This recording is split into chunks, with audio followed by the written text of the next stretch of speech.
नमस्कार, अब दुनिया की फटाफट बुलेटिन में आप सभी का स्वागत है और नजर डालेंगे आज के खास खबरों पर। शुभेंदु अधिकारी होंगे पश्चिम बंगाल के नए मुख्यमंत्री। अमित शाह की मौजूदगी में विधायक दल ने अधिकारी को अपना नेता चुना। 9 मई को लेंगे मुख्यमंत्री पद की शपथ। शुभेंदु अधिकारी का राजनीतिक सफर काफी रोचक रहा है। वे कांग्रेस में रहकर कांथे से पार्षद बने, जबकि टीएमसी सरकार में वे मंत्री बने। अब राज्य की पहली भाजपा सरकार के मुख्यमंत्री। बिहार लोक सेवा आयोग की शिक्षक भर्ती परीक्षा 4.0 के लिए परीक्षा अधिसूचना जारी करने की मांग कर रहे अभ्यर्थियों को तितर बितर करने के लिए शुक्रवार को पुलिस ने किया लाठीचार्ज। इसमें कई छात्र चोटिल हुए। कांग्रेस ने नौकरी मांग कर रहे युवाओं पर लाठीचार्ज को भाजपा का जंगल राज बताया। पार्टी ने कहा, बीजेपी सरकार का फंडा साफ है, बेरोजगार रहो, नौकरी मांगोगे तो दौड़ा दौड़ा कर पीटेंगे। गृह मंत्री अमित शाह ने कोलकाता पहुंचने के बाद दक्षिणेश्वर काली मंदिर गए और वहां पूजा अर्चना की। शनिवार को शाह ब्रिगेड परेड ग्राउंड में आयोजित शपथ ग्रहण समारोह में शामिल होंगे। इस समारोह में प्रधानमंत्री नरेंद्र मोदी, भाजपा अध्यक्ष नितिन नवीन तथा राजग शासित सभी राज्यों के मुख्यमंत्री भी मौजूद होंगे। जम्मू कश्मीर के मुख्यमंत्री उमर अब्दुल्ला ने तमिलनाडु में सरकार गठन के मुद्दे पर कहा, अगर हम सुप्रीम कोर्ट के निर्देशों के अनुसार जाएं तो कोई राष्ट्रपति शासन नहीं होना चाहिए।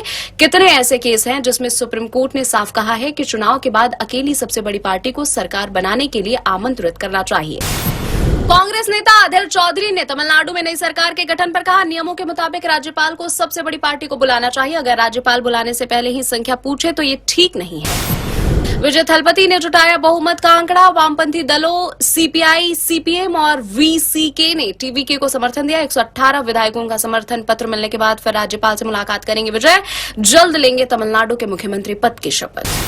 गुवाहाटी के खानापारा स्थित वेटनरी कॉलेज मैदान में भाजपा सरकार के शपथ ग्रहण समारोह की तैयारियां जारी। असम में भाजपा के नेतृत्व वाली एनडीए सरकार 12 मई को शपथ लेगी। प्रधानमंत्री नरेंद्र मोदी मुख्य अतिथि के रूप में समारोह में शामिल होंगे। द्रमुक सांसद कनिमोझी ने लोकसभा अध्यक्ष से पत्र लिखकर कहा, द्रमुक और कांग्रेस का गठबंधन समाप्त हो चुका है, इसलिए हमारे सांसदों का लोकसभा में उनके साथ बैठना उचित नहीं होगा। प्रवर्तन निदेशालय के एक अधिकारी ने बताया, ऑनलाइन गेमिंग प्लेटफॉर्म गेम्सक्राफ्ट के 3 संस्थापकों को कथित धोखाधड़ी एवं धन शोधन मामले में गिरफ्तार किया गया है। महाराष्ट्र राज्य बोर्ड ने शुक्रवार को कक्षा 10 या माध्यमिक विद्यालय प्रमाण पत्र परीक्षा के परिणाम घोषित किए। इस परीक्षा में 92.09% विद्यार्थी सफल रहे। लड़कियों ने लड़कों से बेहतर प्रदर्शन किया। प्रयागराज में गंगा, यमुना और अदृश्य सरस्वती के पवित्र संगम के नाम पर एक शराब कंपनी द्वारा शराब का नाम रखकर बेचे जाने पर साधु संतों ने कड़ी नाराजगी जताई। यह शराब बाजार से नहीं हटाए जाने पर उग्र आंदोलन की चेतावनी दी है। एनटीए ने सीयूईटी यूजी 2026 में शामिल होने वाले अभ्यर्थियों के लिए परामर्श जारी किया है। इसमें परीक्षा केंद्रों के लिए ड्रेस कोड और जरूरी वस्तुओं की जानकारी दी गई है। सीयूईटी यूजी परीक्षा 11 मई से 31 मई तक भारत और विदेशों के 15 शहरों में आयोजित की जाएगी। ईरान युद्ध में संघर्ष विराम को चुनौती मिलने के बीच संयुक्त अरब अमीरात ने कहा, उसकी हवाई रक्षा प्रणाली ड्रोन और मिसाइल हमलों को रोक रही है। हंता वायरस के प्रकोप से प्रभावित जहाज एमवी होंडियस में सवार चालक दल के सदस्यों में से 2 भारतीय नागरिक भी शामिल। जहाज में अब तक हंता वायरस के 5 मामलों की पुष्टि हुई है और 3 लोगों की मौत हो चुकी है। अमेरिका के एक संघीय अदालत ने देश के राष्ट्रपति डोनाल्ड ट्रंप को दिया झटका। कोर्ट ने ट्रंप द्वारा लगाए गए 10% वैश्विक शुल्क को अवैध और कानून द्वारा अनाधिकृत करार देते हुए खारिज कर दिया है।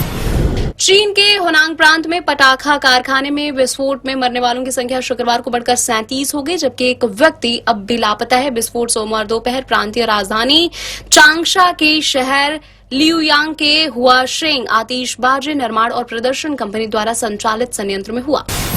शेयर बाजार में लगातार दूसरे दिन गिरावट। बीएसई सेंसेक्स 516 अंक टूटकर 77,328 अंक पर हुआ बंद। एनएसई निफ्टी 151 अंक की गिरावट के साथ 24,176 अंक पर हुआ बंद। अमेरिकी डॉलर के मुकाबले रुपए में भी गिरावट। संजय दत्त की फिल्म आखिरी सवाल का ट्रेलर रिलीज। फिल्म में दिखेंगे बाबरी मस्जिद विध्वंस और आपातकाल जैसे संवेदनशील विषय। मोहन वारंग ने किया है फिल्म का निर्देशन। 15 मई को रिलीज होगी आखिरी सवाल। सोनी लीव ने की वेब सीरीज गुल्लक सीजन 5 की घोषणा। सीरीज में फिर दिखेगी हंसी, इमोशन और परिवार की गर्माहट।